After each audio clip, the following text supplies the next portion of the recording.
If you have not been around Summit much, we have a new vision and a new purpose statement, and we look at what it means to actually be present. We are people of presence, or looking at that, present with God, present with each other, and present inside of our community. And we're exploring what this actually looks like more in our daily lives, but also as a community, and how we can actually integrate this, because something that we realize, why this is spoken to me, this is not my vision statement, this is something we came up with over months and months, is that we live in a world that is just not that. It's not present. It's somewhere else. We are constantly looking at something or not paying attention to the most important things in life, and to actually be present and sitting in the moment and recognizing what it is that is most important in life. And we are getting near our end to our section on the presence with God. And I want to ask us a question. I have asked it once before, at least. But what does it mean to be a Christian in today's world?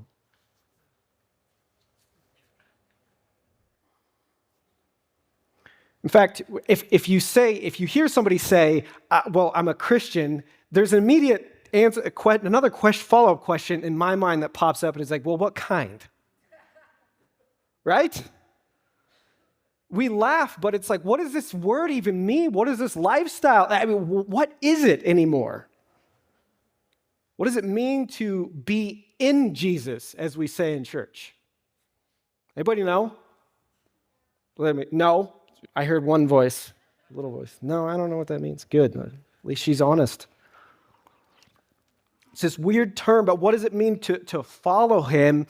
And when we think about following anybody in today's world, it's a rather casual term. I follow this person on Instagram and YouTube, and you have 2 million followers, and you follow 2 million people. But what shapes us into the person that you are becoming? What actually influences us? Now, I like to think of myself as a free thinker, but there's this statement I came across. None of us comes to what we believe by ourselves. The world has no free thinkers. What do you think about that? Well, maybe.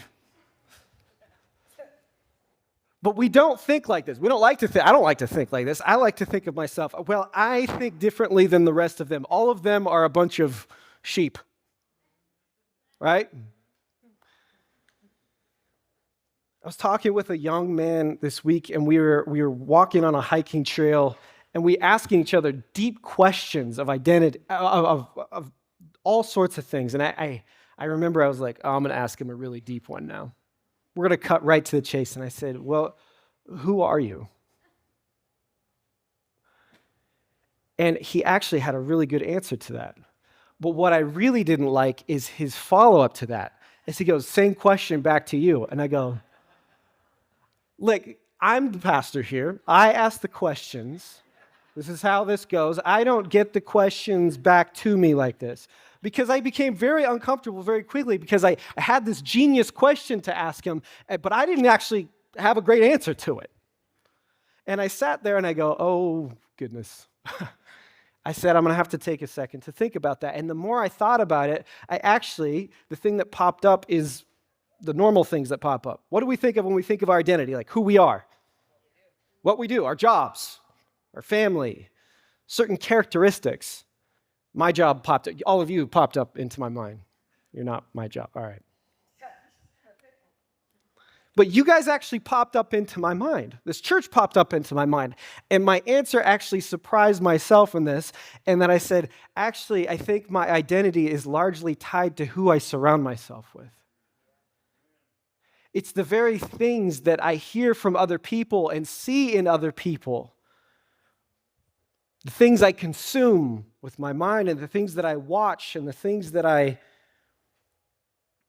put my mind into.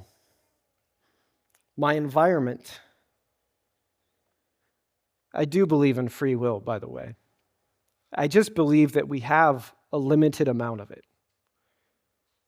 And largely, we are influenced by the very things around us, the things that are told to us, taught to us, shown to us. Take music, for example. If you don't like what I'm saying, here, let's just help. Let me try to help us here. Now, did you make the music that you love? No, you didn't. Unless you're a musician and an artist, and even then, you were influenced by someone else to make that type of music. Okay, but I will say this, but you chose the type of music that you like, right? No, stop. You're not supposed to say no there. You're all supposed to say yes. We autonomously, freely chose. You don't even choose the type of music that you like, really. We have this assumption, but that's our assumption below it, is that I choose what I want to actually like. But there are billions and billions of dollars. We have some people in here in the marketing business.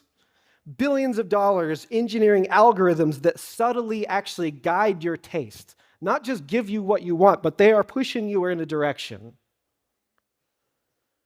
They don't force anything on you, but they suggest songs, people that you might tend to love. A quiet nudge, and year after year of quiet nudges and moving along in a direction, and you realize I'm 50 years old, and you know every bridge to All Too Well.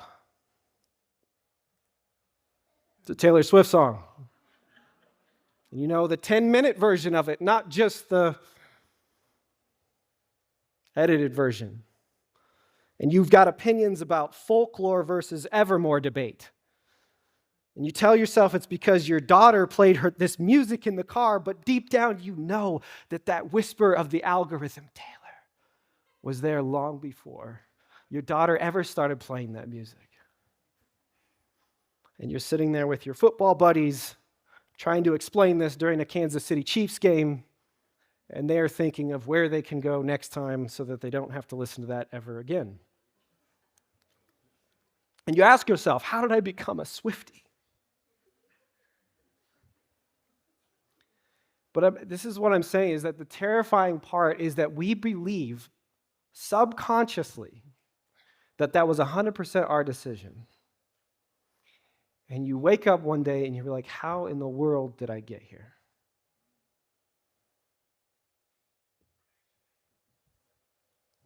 This isn't just about music. It has to do with your political ideology, your values, your religion, your sense of humor, your fears. They all run through a similar algorithm, by the way. This doesn't happen just through apps, but through parents, coaches, trauma, life experience, your neighborhood, your friend group, and the era in which you were born.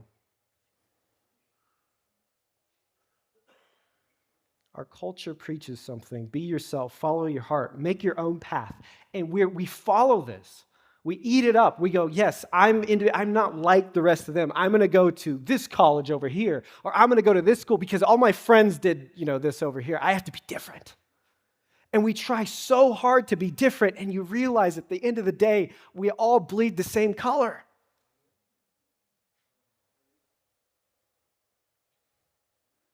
Our culture preaches this thing of be yourself and follow your heart, but I will tell you that I'm not a conspiracy theorist. Hang on for a second. But there's an agenda behind that. This is the agenda.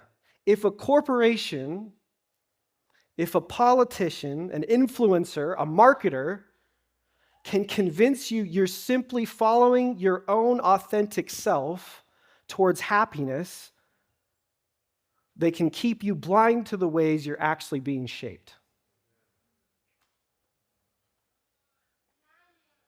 I know. I hear you. The key to getting to people to follow you, even as an influencer, is convincing them that they aren't following anybody at all. Did you hear that? Who do you look up to in life? Who do you, I'm not talking about the bad sense of the word, who do you idolize? Great question. Great answer. Yeah, okay. You brought us to the conclusion. We can go home now.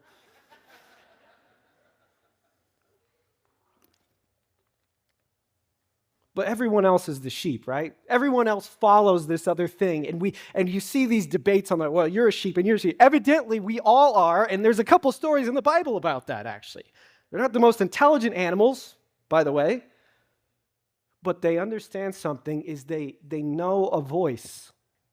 They hear it. They know their master's voice. What we used to call advertising, I think we should just call it continuous behavior modification, actually.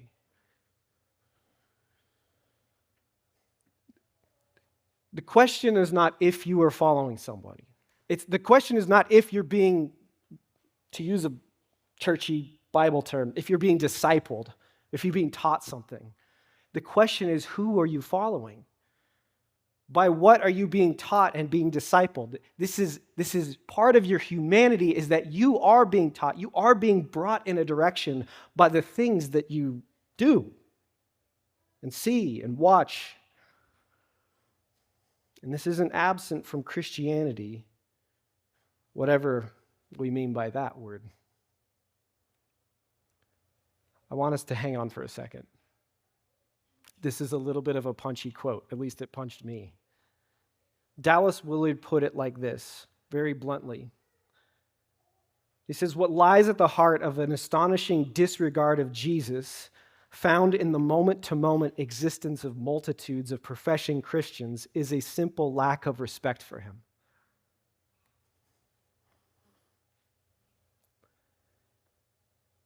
An increasing number of people who call themselves Christians would rather trust a politician, a celebrity, a rogue pastor, religious leader, rather than the simple words of Jesus in Scripture on what it means to follow Jesus.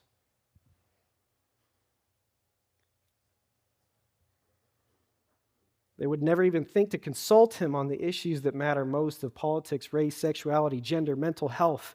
But we are being nudged slowly, and not just in the direction of listening to Taylor Swift. We are being nudged slowly and repeatedly away from having one teacher to having many.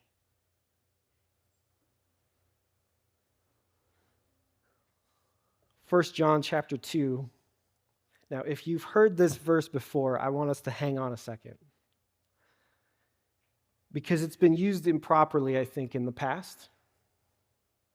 And I want us to make it all the way through this before we have a visceral reaction to it. I do too, when I actually hear this. We know that we have come to know him. Speaking of Jesus, we know that we've come to know him if we keep his commands. Whoever says, I know him, but doesn't do what he commands is a liar, and the truth is actually not even in that person.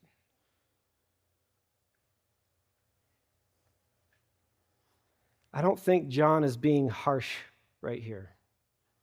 I think he's trying to clarify something. He says, it's not a question of if you're being formed or influenced by something and you're on a direction in life. Everybody's on a direction in life, no matter what. It's, are you being formed and discipled and pushed in a direction by the one who created you or not? Whether you are intentionally being formed by Jesus. Knowing him isn't just a belief that we hold in our heads. It's actually a life that we live. When we read John 3:16 and we read, for God so loved the world that he gave his only begotten Son, whoever believes in him shouldn't perish but have everlasting life. We read this I believe, and we say these things like, I believe in my head, but what we don't understand is back in the day, that meant a belief it literally means like inside of your bones belief. It is the reason I exist is actually to believe and to worship this God. And I want you to know that he surrounds these verses where he talks about keeping the commands. He surrounds both. On either side, you can actually find him talking about grace. Because it's not a matter of if I'm going to mess up or fail. It's a matter of when and you are caught in the grace of Jesus Christ, even as you're making effort. He says this is how you are in him, in Jesus. Whoever claims to live in him must live as Jesus did. It's really quiet.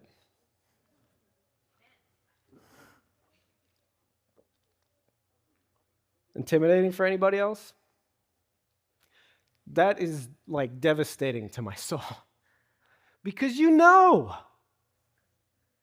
we all know the ways in which we've fallen short, and this tends to make us focus on our faults, doesn't it? That's how it's been used against so many people. But that's not what he's talking about. He's talking about looking forward. We tend to look backwards and look within ourselves and look at what a mess I am, and I have to fix myself. We don't say that. We like to use grace, but that's really what we do.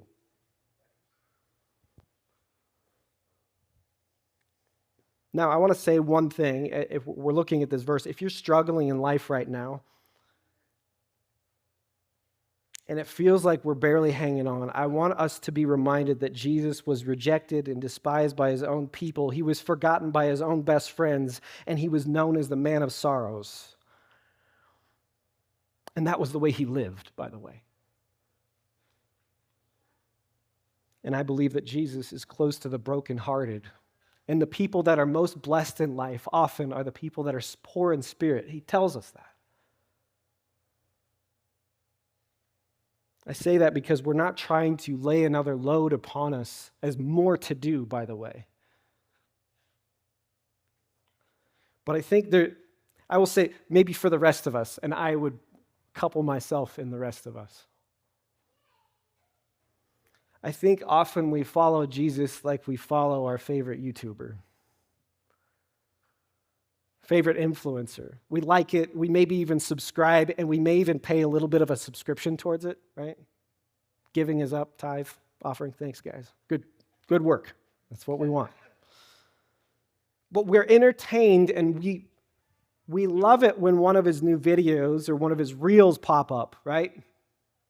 And we're fascinated, and we're entertained, and then we're like, okay, next reel. We treat him like a Harry Mack video. Nobody? Nobody knows Harry Mack. Somebody does. I heard somebody, okay, there's one hand that understands who Harry Mack is. Now, I'm not trying to freestyle, but I'm certainly entertained by his videos. He's a freestyle rapper, and he just comes up with the stuff off the top of his head, and I have no idea how he does it. He's amazing.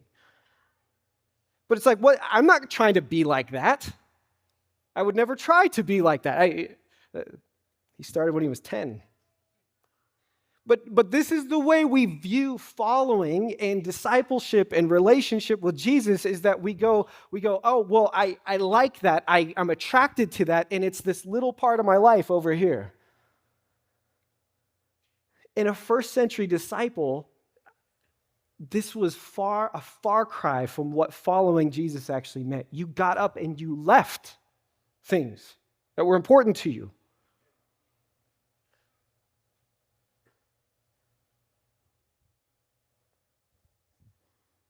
I'm always blown away by Levi when he gets up from his tax booth. He's leaving a ton of money behind, by the way. He's leaving the security of the protection of the Romans. He's leaving all that because he sees something and he's like, that's life. I've been lied to here about my security and what's important. And I'm getting up and I'm following something that is actually going to produce a life that I want, that my soul desires. But I think sometimes we miss that in today's world. And I think we think that some sort of affiliation with him we listen to things about him sometimes makes us his follower. And I am speaking to myself today. There's a man by the name of Gerald Sitzer. He's a professor at Whitworth University, Spokane.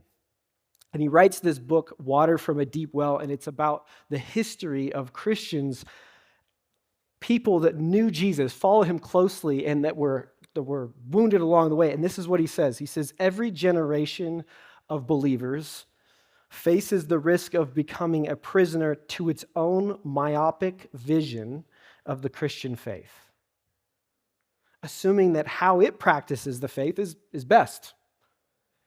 I do believe that part of our, maybe all of our, the biggest lie that we've been fed in our culture is that it's just a part of our life. It's part of the many facets of life. And it's not actually this deep thing that we're committed to. I'm a huge fan of the modern life, by the way. I know I've dogged on screen time a little bit, but that's not because I don't like it. It's because I love it too much. I spend a lot of time staring at my phone. And we have more access to information than we've ever had before. We have access to information about Jesus, in fact, if we want it. But what's happening is that these information centers in our brain are instead of becoming these deep troughs and these deep things that we practice over and over again, it's like instead of becoming a deep canyon, it's like we're becoming a river delta, and we're spread out over a vast area, and we become very, very shallow. That's a harsh word. I don't like it. I'm not going to say it again.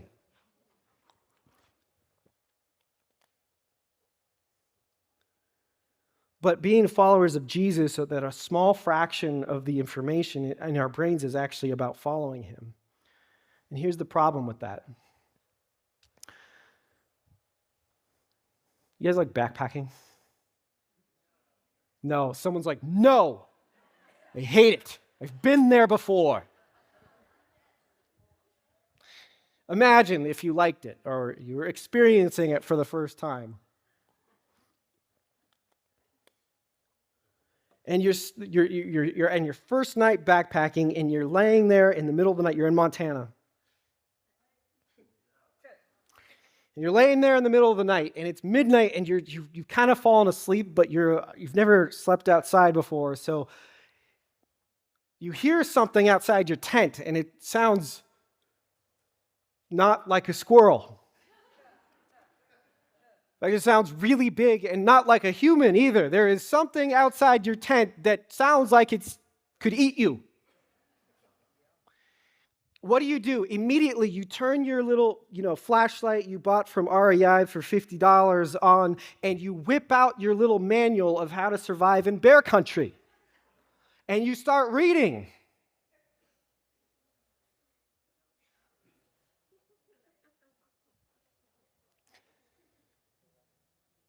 What saves you in that moment isn't information, it's what's been drilled into you, by the way. It's what you've practiced and you've witnessed and you've even learned from someone else who's gone before you. I remember I took this lady, she became my fishing buddy. I was 8 years old, and she was from Colorado, and we went fishing for the first time at like 3 a.m. in the morning, because that's smart in Alaska. And in Alaska in the summertime, the sun like barely dips down, And it dipped down just enough to where I could only see the silhouette, like just the sun coming up, but you couldn't actually see what was in front of your face, in front of your feet. And I remember walking on this trail, and we were going fishing for salmon, because that's how you get the best spots, is you get there before everybody else at like 3, 4 in the morning. Nobody else is awake for a very good reason. And I remember walking with her down this path, and I remember this like, it's a haunted memory almost. I remember a bear from me to this plant probably right there, standing up right there, and I could see the silhouette of it standing up right there. And I remember just freezing. And I remember hearing her turn around and start to run, and 8 years old, I grabbed her backpack and held her right there. Why? You don't run from... I heard my Father's voice. From the time I was a young little boy, my father told me about bear safety in bear country. And everything in me wanted to run in that moment, to get away from this danger. And I knew if I ran, this thing is going to chase me, and it's a lot bigger than me. I remember holding her backpack there. I remember looking at the ground and calmly talking to it and backing away. 8 years old. Because my father had ingrained something into me. Now we found this group of really drunk guys down the road. There's like 10 of them, and we thought we could outrun those guys. And they're like, get in the middle of us, we'll go fishing. We had a great time. We went fishing.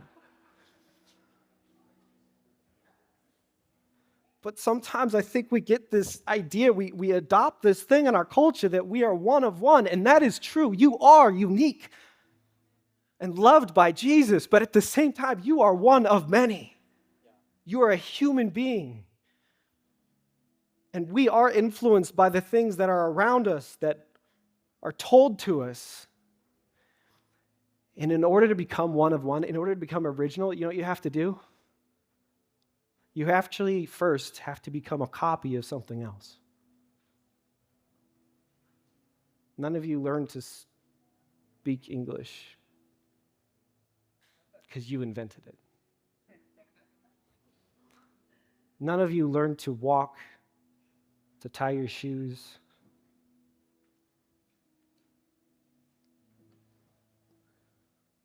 You followed someone else's example. I remember drinking my milk, not because I liked it, but because my father liked it.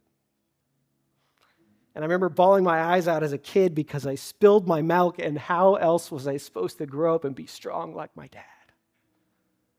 I wanted to be that. We all have to look at someone and say, I want to be like that.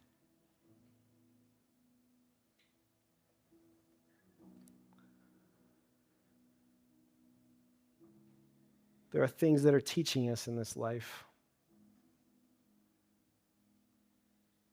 I know I've had a lot of quotes today, but none as complex as this one. It's hard to grasp, but please stay with me for a moment. A couple of weeks ago, there was a group of us that went on a 2-day training session on what it means to actually be a follower of Jesus. And at the end of this whole thing, we get this text in our text chain. And it says this. It says, so let me make sure I understand this correctly. The entire purpose of Christianity is for me to become more like Jesus. That's it.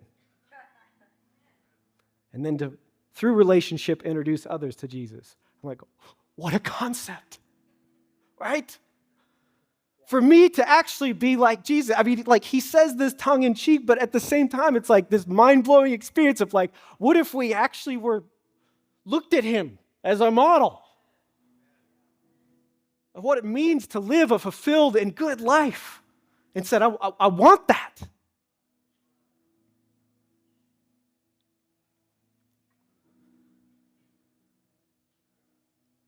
I think there's fear in sharing this because I think a lot of times what we do is we guilt ourselves into being better. We look at all the negative parts of our life and say, I got to get rid of those and I got to work really hard in doing that. And we burden ourselves with this. And no doubt, if you come across a seasoned Christian, you will ask a seasoned follower of Jesus, ask them, was it difficult?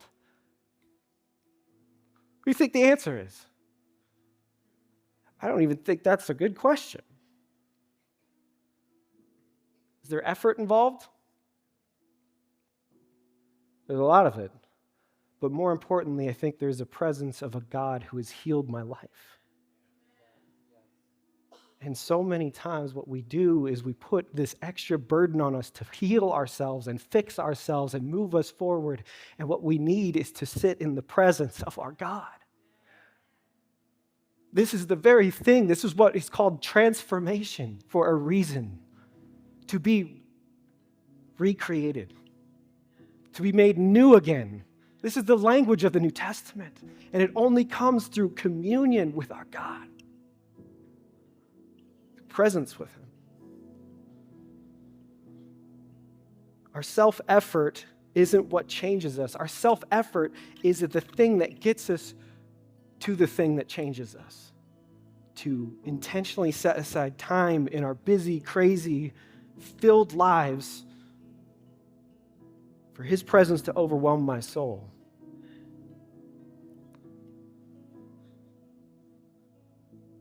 Believing that we are not rejecting the lie that our culture tells us that we're just our own autonomous human beings. You can create yourself.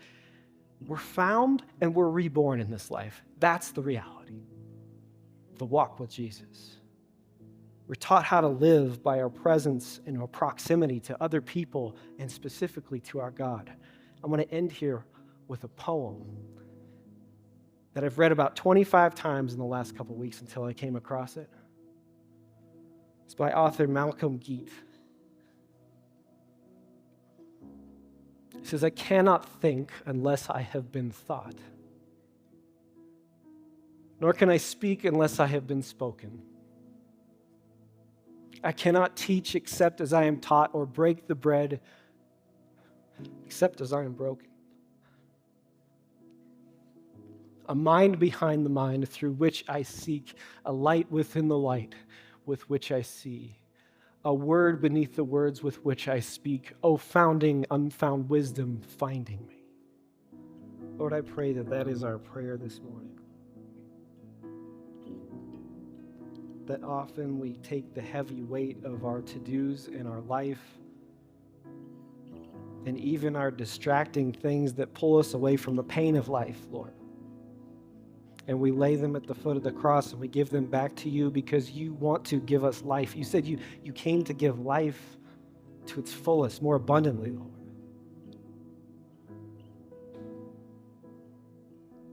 Help us to hear that call on our souls, Lord, and respond to it. Not out of obligation and grinding to the next thing, but Lord, out of wonder, as we just sang, out of amazement of your love for us. It starts there with your presence in our lives. Lord, let us put every effort into our connection with you. Show us how to do that. Teach us how to do that. Doesn't always come naturally, Lord. So that when there's a time where there's pressure upon us, that our identity will be revealed, and it will be revealed because you have done something in us that reveals your character, Lord. Help us to follow you with everything, with every part of our being. In Jesus' name, amen.